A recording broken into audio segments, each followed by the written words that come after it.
This is the History of Metaphysics, Part 4. Again, I just wrote a bunch of names on the board, and we'll go through on what they believed in. The first one, John Keats, just had a line, one line, I don't know a lot about him, but beauty is truth, truth, beauty. And I love that line, and I put that in Metaphysics of Being. Uh, the, a lot of the metaphysics talks about what is truth, what is the absolute truth and meaning to the universe and so forth. And for 5,000 years or more, nobody's been able to define it or come up with what it is or explain it. And John Keats, in this little statement, in a way, uh, does define it. And just beauty is truth, truth, beauty. And this kind of is an Alan Watts Eastern way of looking at things, is that quit trying to define it, and you don't have to pursue and dig into it any further because it's all there right before you. So I just love that line. Next, Lisa Randall is a current physicist, wrote Warped Passages and gets into a lot of the possibilities of um, other dimensions. Um, when you think of quantum mechanics, how things can exist in a state of potential in superposition, and how unknown and unperceived all of this is.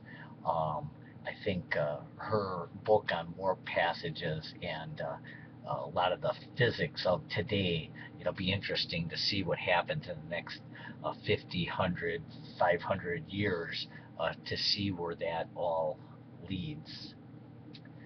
Thomas Young, again, just jumping all over the place. He was back in 1805, came up with the double slit experiment, and that was ultimately used by the physicists in the Copenhagen interpretation of quantum mechanics and so forth. That this really is at the heart. This experiment is at the heart of quantum mechanics and modern science today. Um, that we do not, at a fundamental level, live in a deterministic world. Some things just happen out of mere chance. So this was an absolutely huge discovery. And then also that particles exist in a state of superposition in a dual reality prior to being perceived. So that is just at the heart of quantum mechanics, and just that experiment alone is amazing accomplishment, and amazing to really get into and see what all the philosophical ramifications are of that.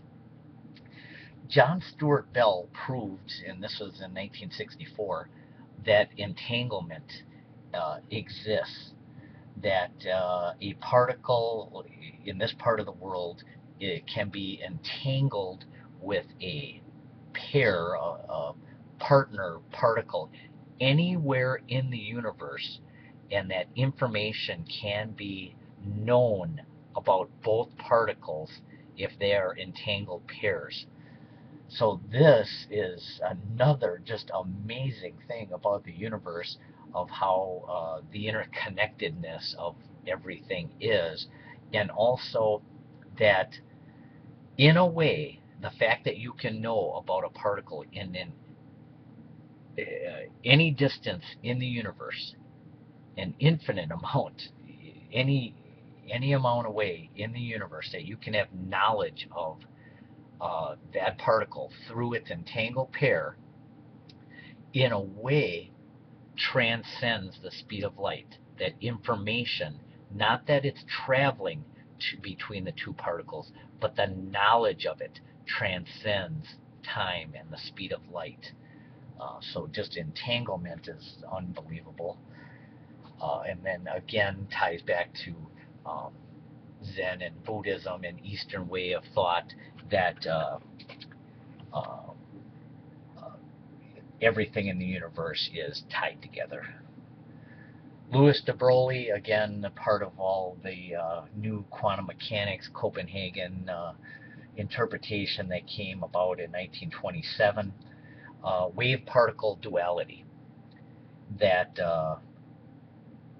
matter particles exist in a state of potential in the form of waves, of unrealized potential waves, and that they do not become a particle in the perceived, conceived world until perceived. So that is where the discreteness of the universe comes in, is once it is perceived.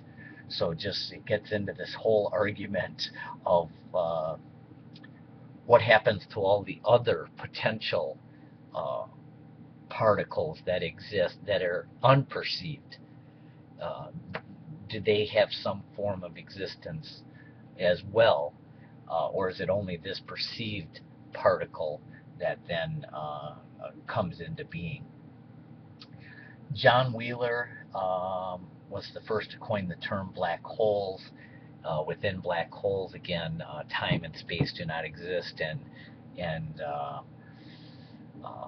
have amazing qualities. All of the laws of physics break down in a black hole, and he coined a term that I really like: law without law. So it's at a fundamental level, when we talk about the transcendence and explanation of all the universe, is it really law without law? We can't even understand it. It is so nonsensical. George Lemaitre was a priest, and oddly enough, came up with this term and realization of the Big Bang, which was then basically is the accepted scientific way that the universe came into being, is from this Big Bang. And then you get into the questions of, well, what was there before the Big Bang? Did time exist? What did it come from? Is this something from nothing? How does this come in with religious belief, Christian belief that the universe was created? Also, are there many other Big Bangs? Is this one a Big Bang in our universe, and then are the other universes around also experiencing Big Bangs and creations that come into existence and then go out of existence over time? Niels Bohr really expanded this concept of the atom in 1913 and was part of the whole quantum mechanics revolution